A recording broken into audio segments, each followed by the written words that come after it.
Well, hello, kids. Welcome to this week's edition of Science at Home. Today, we're going to learn how to... Maybe I should put those down. Today, we're going to learn about science kits. That's right, kids. Science kits have evolved over the years. Back in the day, they used to give you things that could electrocute you, because in the 50s, they didn't care so much and no one sued anyone. But now, today, they try not to get sued, so they give you kits that aren't deadly as much.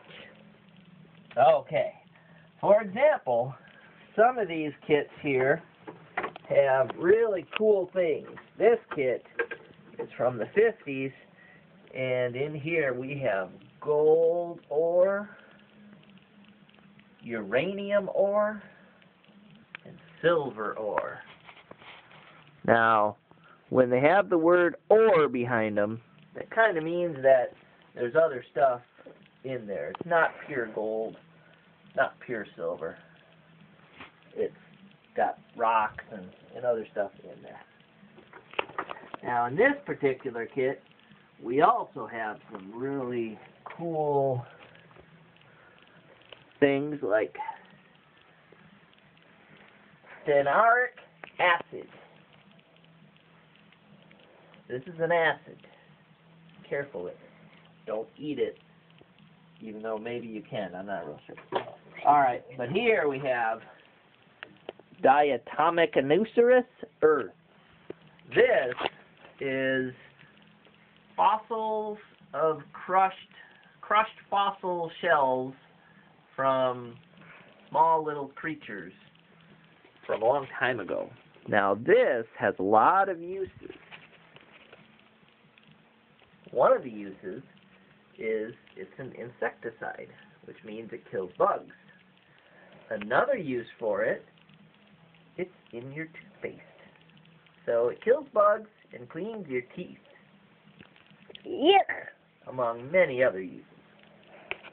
Now, we also have magnesium sulfate.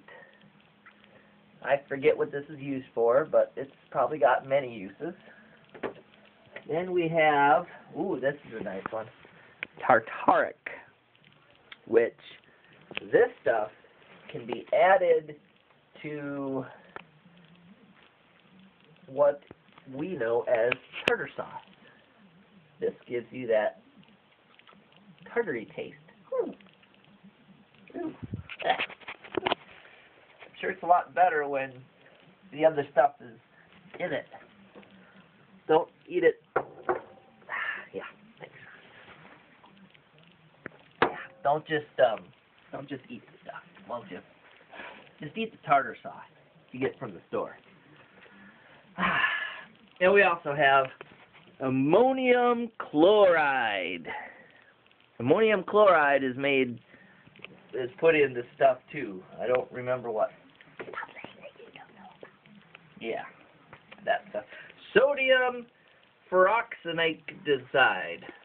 This, I remember, this is also known as yellow salt.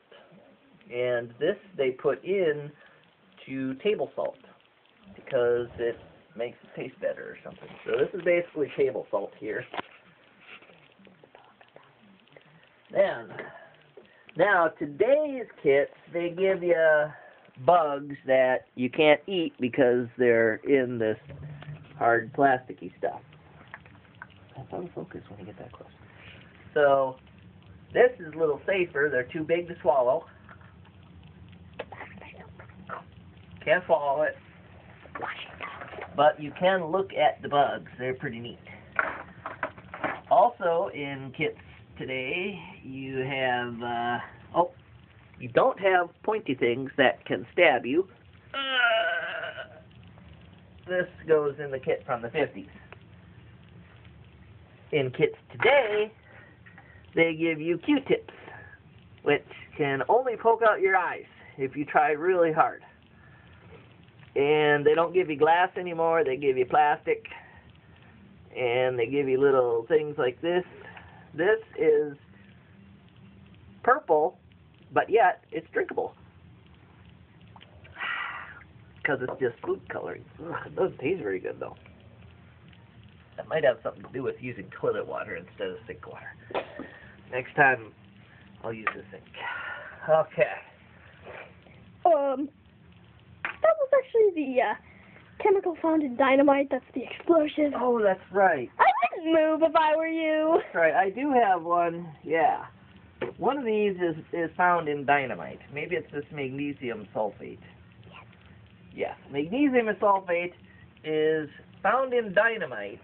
It also makes for photographic fix or bleach fix, and there was other uses too that I don't remember.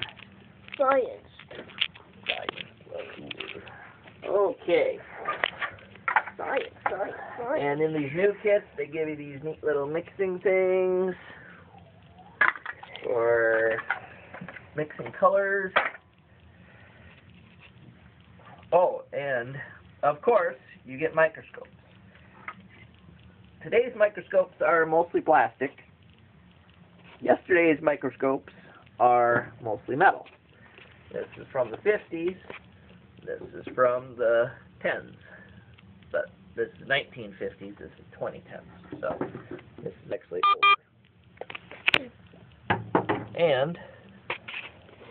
But they all work probably the same if they've got the same type of lens. Then, back in the 50s, you got neat little books like this with a lot of typed words. And now today they're a little fancier, using lots of colors and words that basically glow in the dark at you. Alright, but the thing they all have in common is they're all cool. So if you are into science, you can go to your local store like Walmart and get a new type of science kit, or go to your local antique store and try to find a science kit from the 50s. Just be careful not to electrocute yourself. Alright kids, that was today's edition of Science at Home. Thank you for coming.